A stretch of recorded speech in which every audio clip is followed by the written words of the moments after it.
안녕하십니까, 소마시네마입니다. 오랜만에 리뷰 올리게 되네요. 여행을 좀 다녀와가지고요.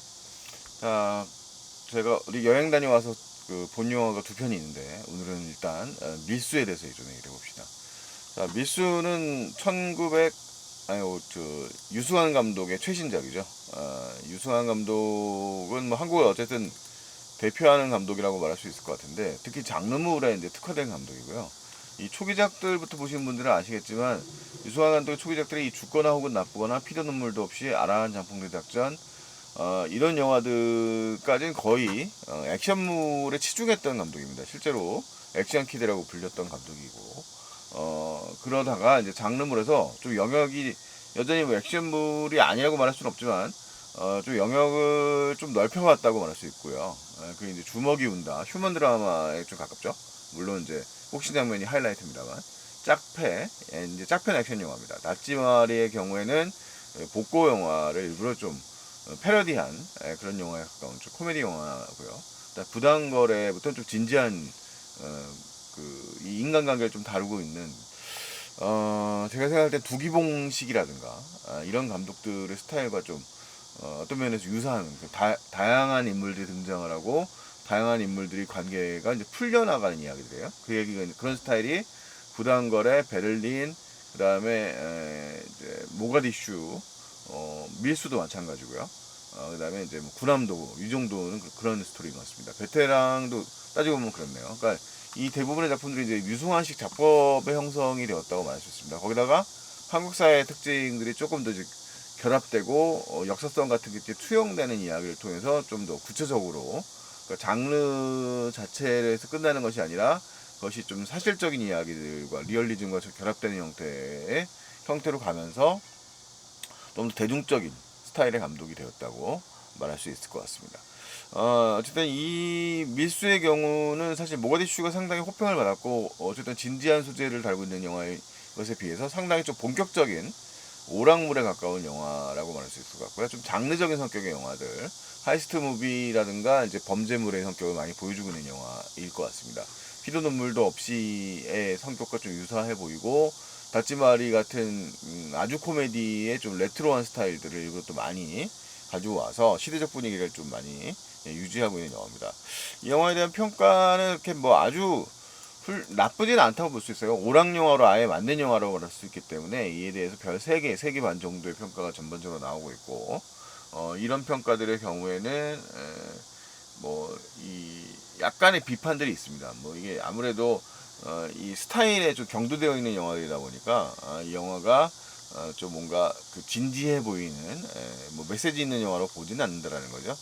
하지만 뭐 개인적으로는 상당히 좀 나름 흥미로운 구석이 많은 영화였다는 생각이 듭니다.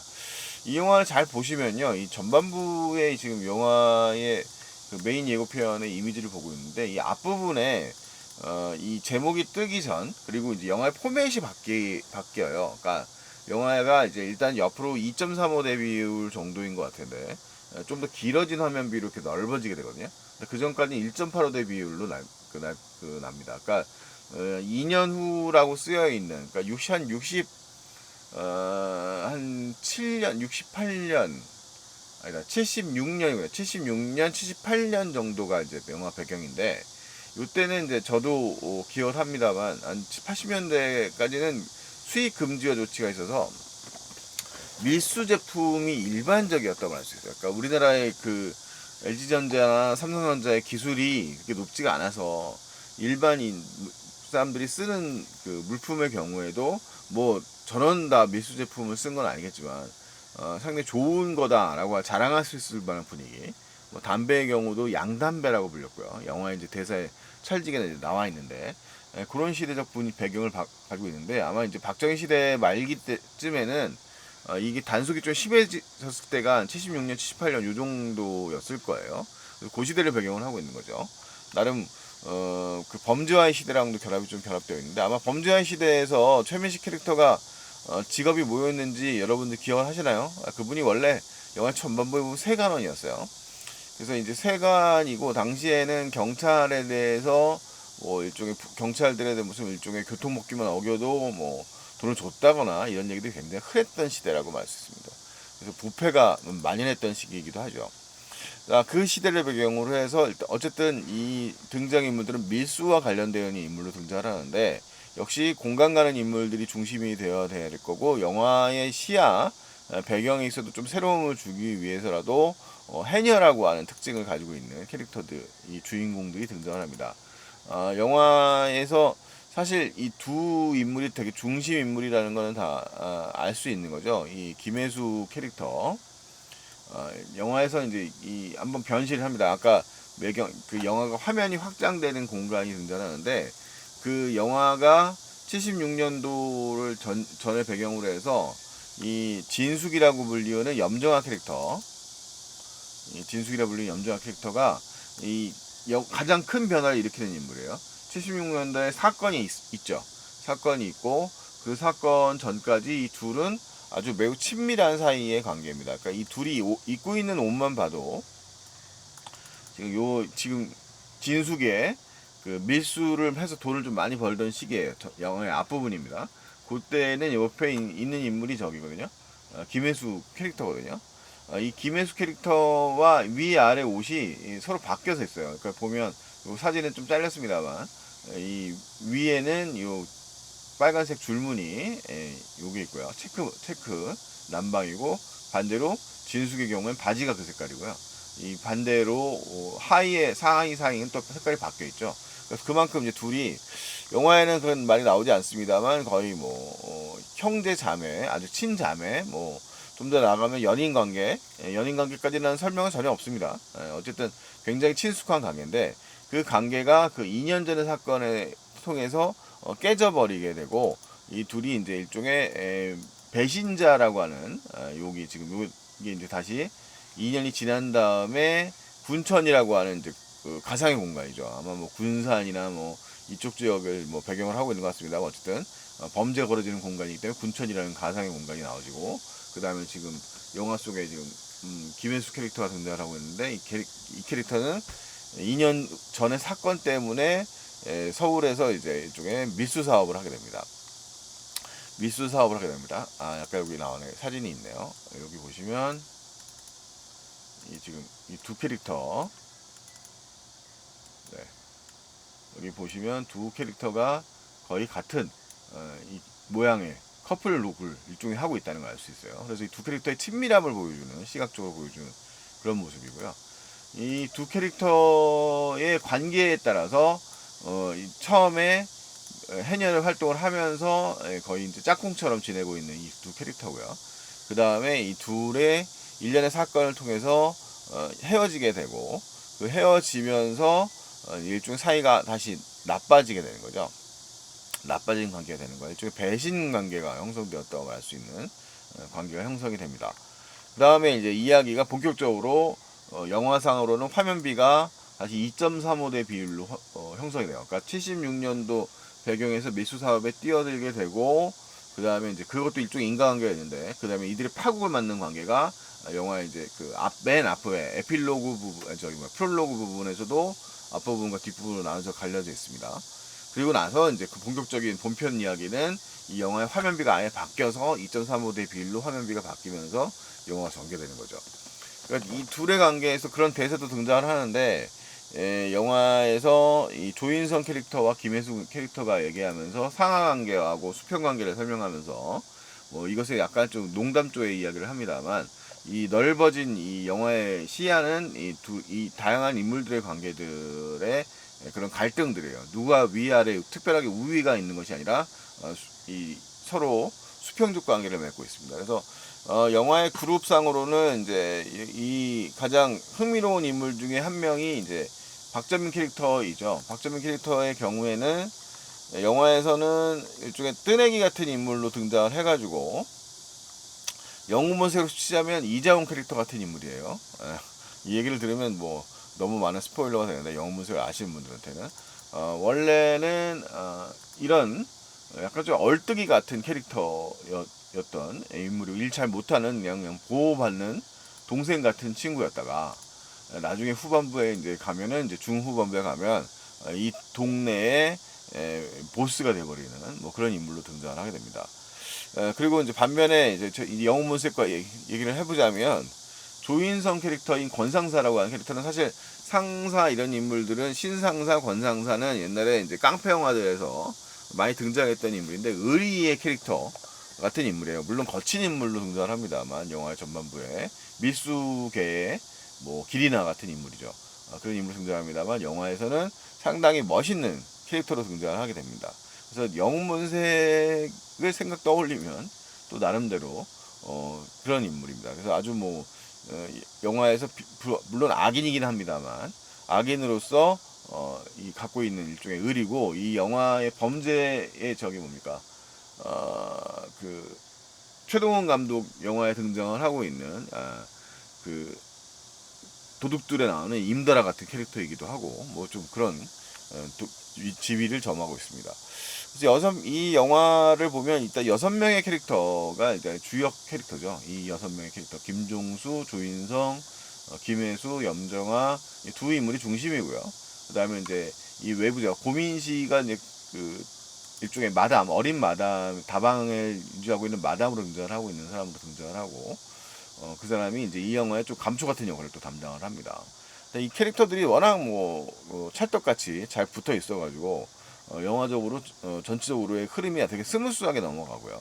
그 스무스한 느낌에는 또 상당히 중요한 역할을 담당하는 게 이 장기하 장기하가 그 일종의 선곡을 한 것이죠. 이 미수의 당시 시대적 분위기를 잘 살릴 수 있는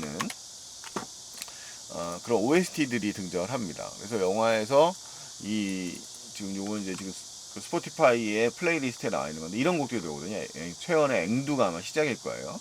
이걸로 시작을 해가지고 뭐 나중에 뭐 무인도라든가 월남에서 돌아온 김상사 이런 장면이라든가 뭐 저 같은 경우는 특히 이 액션 시퀀스에서 내 마음의 주단을 깔고 같은 음악이 이제 쫙 깔리면서 이게 원래 그 전주가 엄청나게 긴 곡이라서 그 곡이 깔리면서 뭔가 이제 또 액션 장면이 펼쳐지는 장면도 상당히 매력적으로 등장하더라고요.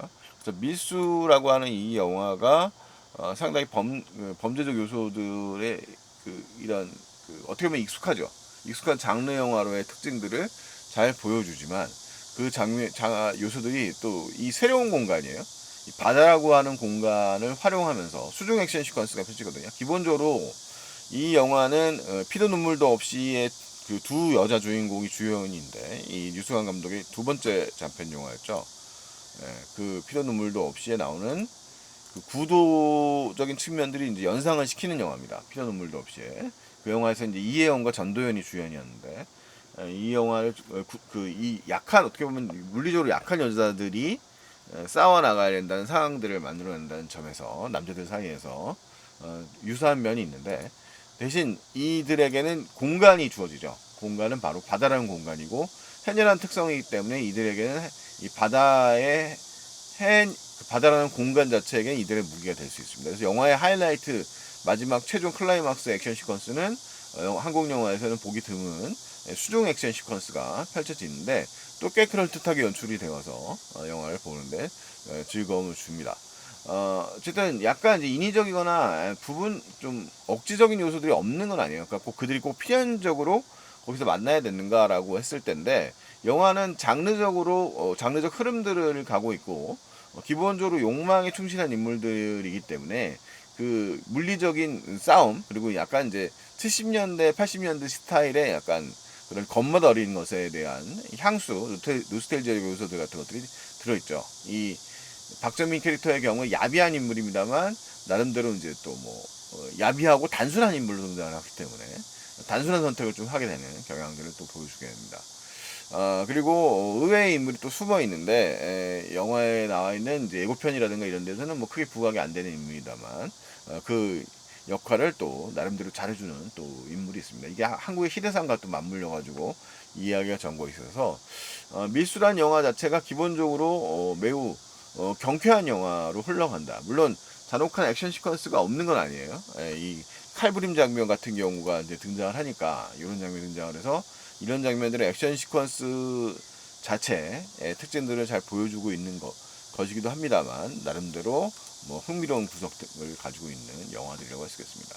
하지만 영화의 중심 자체가 이 김혜수와 염장아라고 하는 두 인물의 흐름을 따라가고 있는 축이 잘 잡혀 있는 상태고, 그 축에서 액션 영화의 흐름에 조인성 캐릭터, 그다음에 박정민 캐릭터, 이런 캐릭터들이 등장을 하면서 영화의 구도를 형성하고 있는 거라서, 이 구도를 잘 형성하면서 익숙한 이야기의 흐름대로 가는 거죠.